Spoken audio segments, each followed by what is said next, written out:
Asia के प्रथम पत्रकारिता विश्वविद्यालय माखनलाल चतुर्वेदी राष्ट्रीय पत्रकारिता एवं संचार विश्वविद्यालय परिवार के शिक्षकों, अधिकारियों, कर्मचारियों, विद्यार्थियों एवं गणमान्य पत्रकार बंधुओं के साथ इस तरह जुड़कर मुझे बहुत खुशी हो रही। इस विश्वविद्यालय का नाम जिस महान व्यक्तित्व से जुड़ा है वो सही अर्थों में एक भारतीय आत्मा थे। हिंदी पत्रकारिता जगत में ऐसे विरल योद्धा, पत्रकार और साहित्यकार जिन्होंने स्वतंत्रता संग्राम को अग्रणी भूमिका निभाई, आज मिलना दुर्लभ है। स्वाधीनता के पूर्व अपनी कलम और वाणी से माखनलाल चतुर्वेदी जी ने एक पूरे युग को आंदोलित किया और आज़ादी के बाद वह हम सबको राष्ट्र उत्थान के लिए प्रेरित करते रहे। उनकी चारित्रिक दृढ़ता और वैचारिक प्रतिबद्धता अद्भुत थी। बहुत संवेदनशीलता के साथ उन्होंने भारतीय समाज के समक्ष उपस्थित सवालों के जवाब खोजे। अपने समाचार पत्र कर्मवीर और पत्रिका प्रभा के माध्यम से उन्होंने जो अलग जगाई उसे हम सब याद करते हैं। ये बहुत स्वाभाविक ही है। उनके सम्मान में मध्य प्रदेश सरकार ने इस महत्वपूर्ण विश्वविद्यालय की स्थापना की है, जिसके 3 दशक पूरे हो चुके हैं। इस लंबी अवधि में गौरवशाली यात्रा में आपके विश्वविद्यालय ने देश भर के समक्ष मीडिया कर्मियों, संपादकों, सूचना और प्रौद्योगिकी के प्रबंधकों की एक बड़ी श्रृंखला तैयार की है। इस महत्वपूर्ण योगदान के लिए मैं पूरे विश्वविद्यालय परिवार को बधाई देना चाहता हूँ। भारतीय पत्रकारिता के लिए ये गौरव का दिन था जब कलकत्ता से श्री युगल किशोर शुक्ला ने उद्दंत मार्तंड नामक समाचार पत्र की शुरुआत की थी। आज भाषाई पत्रकारिता जिस तरह विकसित हुई है उसे देखकर अपने पुरखों की संघर्ष का स्मरण सहज हो जाता है। शिक्षा का उद्देश्य मनुष्य का निर्माण और मनुष्यता के विस्तार में है। असली शिक्षा वही है जो जीवन युद्ध से जूझने और संकटों के समाधान करने का हौसला देती हो।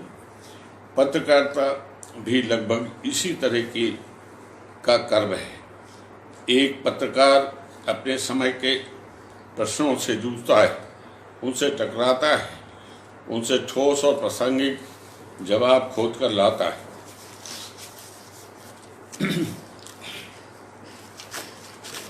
समय के साथ, इसकी प्रगति के साथ आज देश में जो पत्रकारिता, जैसे आज इससे प्रमुखता से जो नाम लिया जाता है वो मीडिया, और उसमें सोशल मीडिया, उसमें इलेक्ट्रॉनिक मीडिया, उसके अनेकों तरह के विधियां आ गई। ऐसे समय में हमें उन लोगों को याद करना है कि जिन्होंने अपनी लेखनी से पूरे समाज में क्रांति पैदा कर दी। उन्होंने पत्रकारिता को लोगों के जीवन तक पहुंचा देने का काम किया। कोई व्यक्ति जो समाचार एकत्र करता है और उसको लोगों तक पहुंचाता है, वहीं कुछ व्यक्ति परिस्थितियों के अनुसार अपना चिंतन कर जो सामने समस्याएं हैं उन पर समाधान प्रस्तुत करते थे।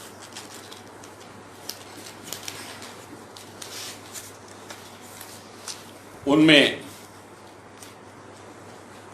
उनको मैं नमन करता हूं, जिन महान भाव का यहाँ तक पत्रकारिता को पहुँचाने में योगदान रहा है। उनमें संपादकाचार्य महावीर प्रसाद द्विवेदी, अंबिका प्रसाद वाजपेयी, पंडित माखनलाल चतुर्वेदी, माधवराव सप्रे, बाबूराव विष्णु पढ़ाकर, सच्चिदानंद हीरानंद वात्सायन अज्ञेरी, शिवपूजन सहाय, मनोहर चांद जोशी, राजेंद्र माथुर, प्रभाष जोशी और राहुल बरपुते जैसे नाम सहित ही स्मरण आते हैं। कुछ नाम और भी हैं जिन्होंने अपनी लेखनी से हमारा जो स्वतंत्रता की लड़ाई थी उसको इतना धारदार बना दिया कि उनका नाम भुलाया नहीं जा सकता। लोकमान्य तिलक अपने अग्रलेखों के कारण ही बार बार जेल डालते रहे, लेकिन उनकी लेखनी रुकती नहीं थी। ऐसे भी हुए हैं कि जिन्होंने इस मिशन के लिए और सामाजिक सौहार्द के लिए अपना बलिदान कर दिया। उसमें गणेश शंकर विद्यार्थी का नाम आता। वो एक अखबार के संपादक थे, नामी पत्रकार थे और स्वतंत्रता संग्राम सेनानी थे। एक उपद्रव में वो अपनी सामाजिक भूमिका निभाने के लिए शांति स्थापना के लिए वार्ता करने गए थे, जहां हत्यारों ने उनकी हत्या कर दी। अब वो एक पत्रकार का समाज हित में बलिदान हमेशा हमें याद दिलाएगा। ऐसे लोग भी हुए हैं बड़े बड़े लोगों के साथ, जिन्होंने छोटे छोटे अखबार निकालकर ये अलग जगाई और वैचारिक अवधारणा को जन्म दिया। उसमें बाबू गंगा प्रसाद वर्मा थे। वो कांग्रेस के संस्थापकों में थे और सबसे पहले उन्होंने एक अखबार छोटा सा हिंदी में निकाला, उसके बाद उर्दू में निकाला, उसके बाद अंग्रेजी में निकाला और उनके साथ लोग जुड़ते गए और वो छोटे छोटे पत्रों के द्वारा जो उन्होंने जन जागृति की, वो पत्रकारों के लिए गर्व की बात है। कुछ छोटे लोग जिनका इस श्रेणी के लोगों में गिनती नहीं होती, उसमें एक नाम है महेशनाथ शर्मा। मैं जहां रहता हूं लखनऊ में, उसके चारों तरफ सब स्वतंत्रता संग्राम सेनानी ही थे जो हर रोज जेल जाते थे। उनमें से एक महेशनाथ शर्मा थे और वो अपने घर में एक प्रेस चलाते थे और वही आज़ादी के लिए उसमें लेख लिखते थे। और एक दिन जेल से छूट के आए, दूसरे दिन फिर उन्होंने लिखा, फिर जेल गए। तो एक अंक निकलता था, दूसरे दिन वो जेल जाते थे। पत्रकारिता और आज़ादी की लड़ाई का ये जोड़ जिन्हें मालूम है वो हमेशा प्रेरणा देते रहेंगे।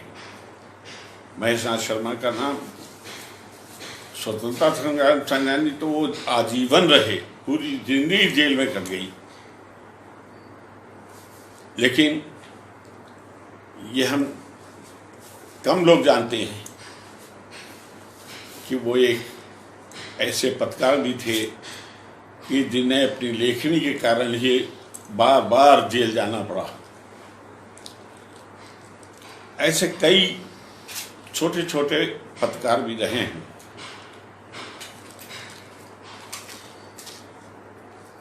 अब युग बदल रहा है। एक समय पत्रकारिता एक मिशन थी जो केवल अपने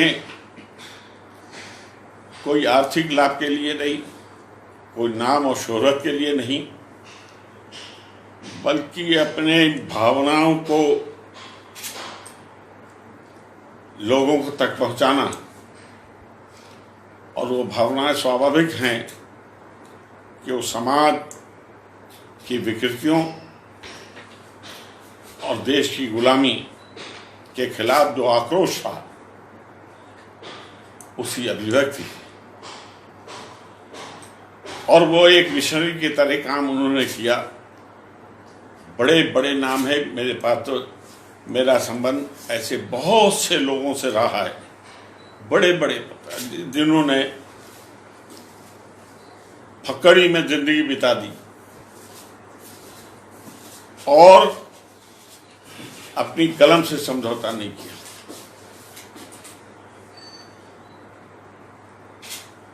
क्योंकि पत्रकार की शुरुआत होती है समाचार एकत्र करने से, लेकिन उसी में जब उनकी कलम चलती है तो नई नई धाराएं उसी में फूटने लगती हैं और वो एक दिन नामी पत्रकार हो जाते हैं। क्यों कि पत्रकारिता में आपका सामाजिक ज्ञान, समस्याएं, उसके प्रति आपकी निश्चित धारणा, अवधारणा, विचार, वो जब लेखनीबद्ध होते हैं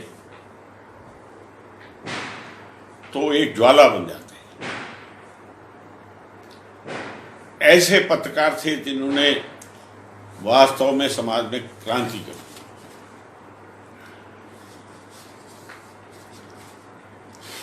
बीच में एक समय ऐसा आया था कि जब समाचार पत्रों पर सेंसर हो गया था, वो लिख नहीं सकते थे। आज उनको भी प्रणाम करने का अवसर है कि अंग्रेजी का अखबार इंडियन एक्सप्रेस, उसके मालिक और संस्थापक रामनाथ गोयनका थे। गोयनका जी उद्योगपति भी थे और कांग्रेस के नेता भी रहे, संविधान सभा के सदस्य भी रहे। इंडियन एक्सप्रेस और बाद में जनसत्ता, दो अखबारों के।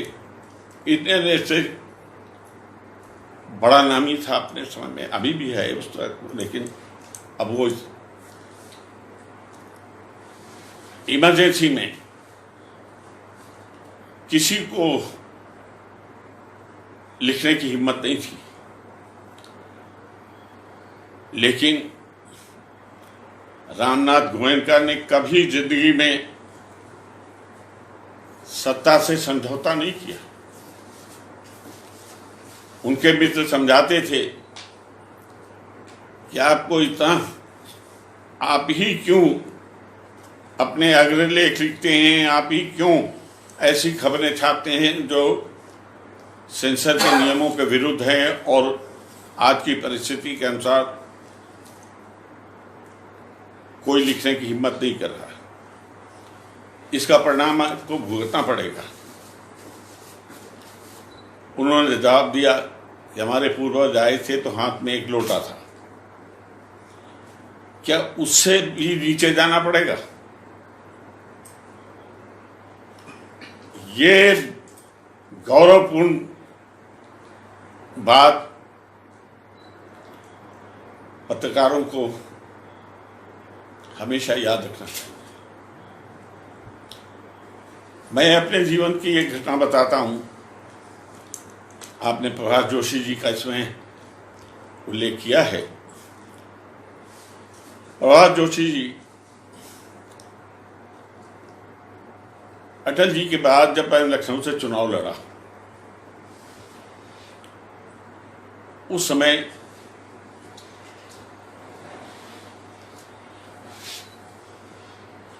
एक समाचार पत्र जिसकी बड़ी अच्छी रिपोर्टेशन थी और हम लोगों से उनका बड़े अच्छे संबंध थे,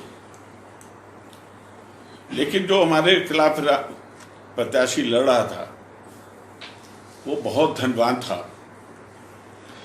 और बाकी तो जो उसने खर्च किया वो लखनऊ के इतिहास में कभी नहीं हुआ। लेकिन वो अलग बात है, वो उसका मिसकॉन्डक्ट था। लेकिन एक अखबार ने करोड़ों रुपए में उनसे सौदा कर लिया।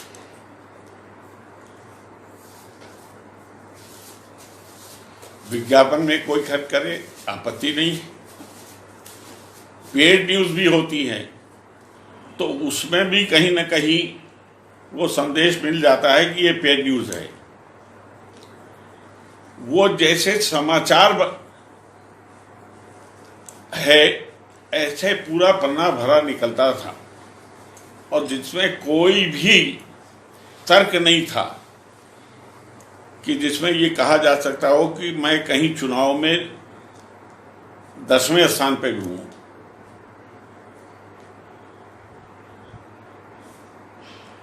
जब मैंने देखा कि अब तो ये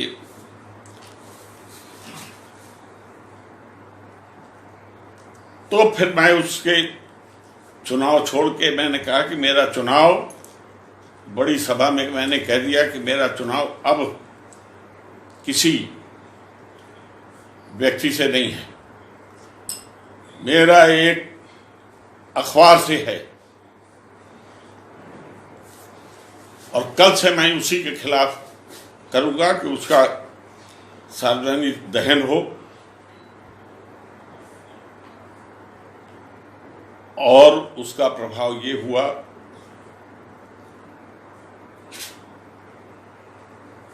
कि उनके सभी लोग मेरे पास आए और उन्होंने कहा कि हमारी पॉलिसी बन गई है कि हम ये पेड न्यूज की, तो आप कुछ दे दीजिए, हम कोई रकम की बात नहीं कर रहे, कुछ दे दीजिए, नाम मात्र के लिए दे दीजिए। मैंने कहा मैं एक पाई नहीं दूंगा। और फिर वो दूसरे अखबारों ने जो उस अखबार के खिलाफ लिखना शुरू किया तो अपने आप धारा बदल गई। प्रभाष जोशी का नाम मैं इसलिए ले रहा हूं कि चुनाव के बाद वो मेरे पास आए और उन्होंने सारी बात की और उन्होंने कहा कि टंडन जी, मैं चाहता हूं कि इस प्रथा के खिलाफ मुझे संघर्ष करना चाहिए।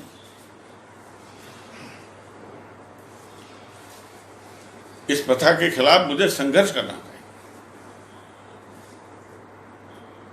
तो अपने कहा पंडित जी, अब जो कुछ हो गया हो गया, आप अपने लेखों में लिखते रहें और भी लिखें। बोले नहीं, मैं इस पर पुस्तक लिखूंगा। और जोशी जी ने देश भर के जहां जहां ये समाचार मिले थे सबसे जाकर और उनका इंटरव्यू लेके और पुस्तक तैयार कर दी। उस पुस्तक में अनेकों जगह एक ही उदाहरण मिला और उन्होंने जोशी जी ने लिखा कि मुझे बड़ा इस बात का संतोष है कि एक व्यक्ति मिला कि जिसने कहा कि मैं एक पैसा नहीं दूंगा, और उसने एक पैसा नहीं दिया। बाकी बड़े बड़े नाम थे कि जिनको बताया कि उनसे भी लिया, उनसे भी लिया, उनसे भी लिया। और जितने भी फोरम हो सकते हैं पत्रकारों के, सब में वो जाकर इस प्रथा के खिलाफ जो संघर्ष किया, तो उसके बाद अब चुनाव में ये पेड न्यूज की प्रथा तब से बिल्कुल बहुत कम हो गई। और वो जोशी जी को जाता है तो एक पत्रकार का ये विद्रोह था कि हम सब ने कलम के लिए जीवन अपना खपा दिया और उससे समझौता नहीं किया।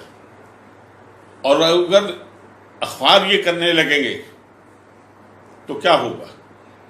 तो ये जो प्रतिबद्धता थी वो धीरे धीरे बदलने लगी। जोशी जी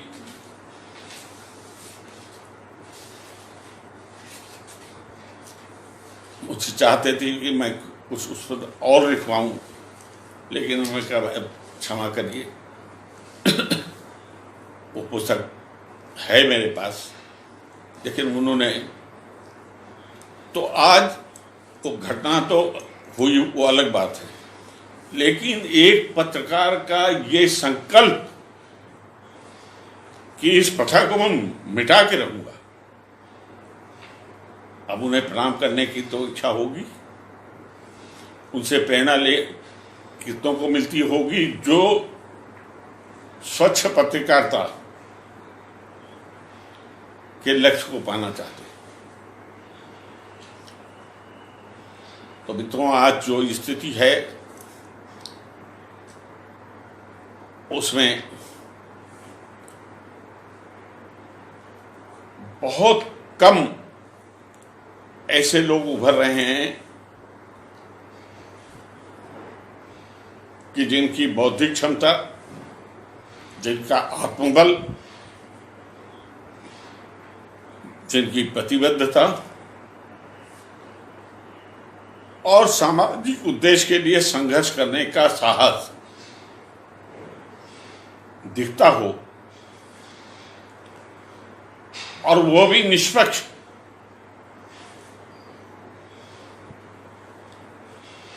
तो बहुत कम लोग मिले। आपका विश्वविद्यालय अगर इसमें कुछ कर सकता है तो अब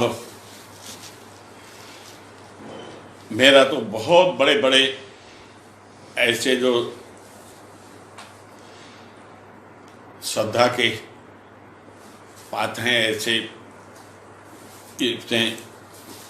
कई नाम तो हैं जो पत्रकार से ज़्यादा साहित्यकार या कवि के रूप में उनका विश्व में नाम है। अज्ञे जी थे और हैं ये सब, या पत्रिकाओं से शुरू किया उन्होंने। पंडित महावीर प्रसाद द्विवेदी थे, उन्होंने पत्रकारिता तो कम की, लेकिन हिंदी साहित्य के लिए जो वो कर गए, तो आखिर में उस साहित्य से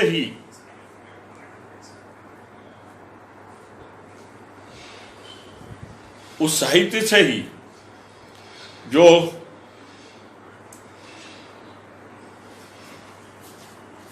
लोगों को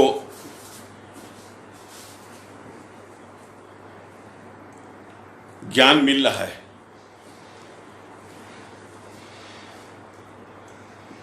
मैंने अटल जी को देखा, कई अखबारों के संपादक रहे हो, उनके सामाजिक जीवन की शुरुआत ही हुई पत्रकारों और प्रधानमंत्री तक पहुंचे। और शायद हमारे साहित्यकारों में कवि रूप में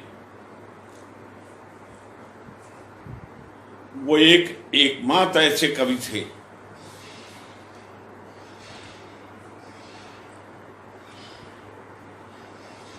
कि जिनका सामाजिक, आर्थिक और आध्यात्मिक चिंतन जो था, चाहे वो उनकी लेखनी से लिखा हुआ किसी अखबार का अग्रलेख हो और चाहे किसी कविता की पंक्तियां, वो सारे उसमें उनको अलग खड़ा कर देती है। तो ऐसे तमाम नाम हैं। ये चूंकि मैंने पंडित दीनदयाल जी को देखा, अपने हाथ से अखबार निकालते थे और खुद ही लिखते थे, खुद ही एडिट करते थे, खुद ही उसे जो है कंपोज करते थे। और एक कर्मचारी था, वो मशीन चलाता था हाथ से। जिस दिन वो नहीं आता था तो स्वयं ही छापते थे, छापते छापते बेहोश हो गए। ये आज दुनिया में अंत्योदय के नाम से जो इस देश में हो रहा है, वो दीनदयाल जी की देन है। लेकिन मूल उनका पत्रकारिता हुआ।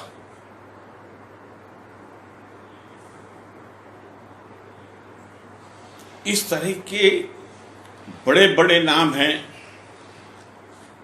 जो पत्रकारिता से जिनका जीवन शुरू हुआ, फिर कोई प्रधानमंत्री बन गया, कोई मंत्री बन गया, कोई बड़े पदों पे पहुंच गए, कोई साहित्यकार बन गया। तो ये स्रोत भी है और ये संग्रह करने का भी स्थान है। हम उनसे अगर कुछ सीखते हैं तो उसको संग्रह भी करने की जरूरत है। जब वो संग्रह हमारे पास होगा तो हमारी जो अंतर चेतना है वो अपने आप उससे मिल जाएगी और वो लेखनी समाज के लिए ज्वाला बनकर प्रकट होगी। मेरी शुभकामना है कि जो सुन रहे हैं, जो इसमें भाग लेंगे, जो इसमें चर्चा करेंगे, वो इन बिंदुओं पर विचार करेंगे कि आज के बदलते हुए जमाने में आपकी भूमिका में क्या परिवर्तन होना चाहिए।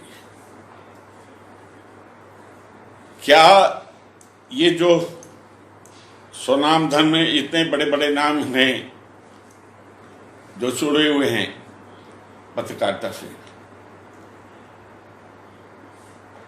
क्या कोई इस स्तर के लोग आज ये यूनिवर्सिटी में तैयार हो सकेंगे? तो हमें उस तरफ अब जाना है और ये विश्वविद्यालय का काम भी है कि वो मानव मूल्यों के आधार पर समाज के वंचित वर्ग पे और राष्ट्र की सुरक्षा के ऊपर जिनका चिंतन नहीं है, जिनकी कलम चल नहीं सकती है, कहीं ना कहीं उसके ऊपर, कलम के ऊपर कोई बाधा है, वो सफल पत्रकार कभी नहीं बन सकते। मुझे क्षमा करिएगा। मैं इन सबको के साथ सभी बंधुओं को, आज पत्रकारिता दिवस है। आज जो सुन रहे होंगे उन सबको मेरा ये है कि अपना इतिहास जो आज आपको धरोहर के रूप में मिला है पूर्वजों से, उसको एक बार पलट कर देखिए और उनके संघर्ष को देखिए, उनकी वैचारिक प्रतिबद्धता को देखिए और उसमें से एक नया रास्ता निकालिए। आज की आवश्यकता है। एक जरूरत और है कि सोशल मीडिया के नाम पर जो दुरुपयोग हो रहा है, जो उसके अंदर बेहूदियां आ रही हैं, जो गलत बयानी आ रही है, उसको रोकने में भी आपकी कलम सक्षम हो। उस दिन ये से हमारा उद्देश्य सफल होगा। आप उस सफलता को प्राप्त करें। आज के दिन आपको यही मेरी शुभकामनाएं हैं। धन्यवाद। संजय जी, कंक्लूड कर दीजिए। संजय जी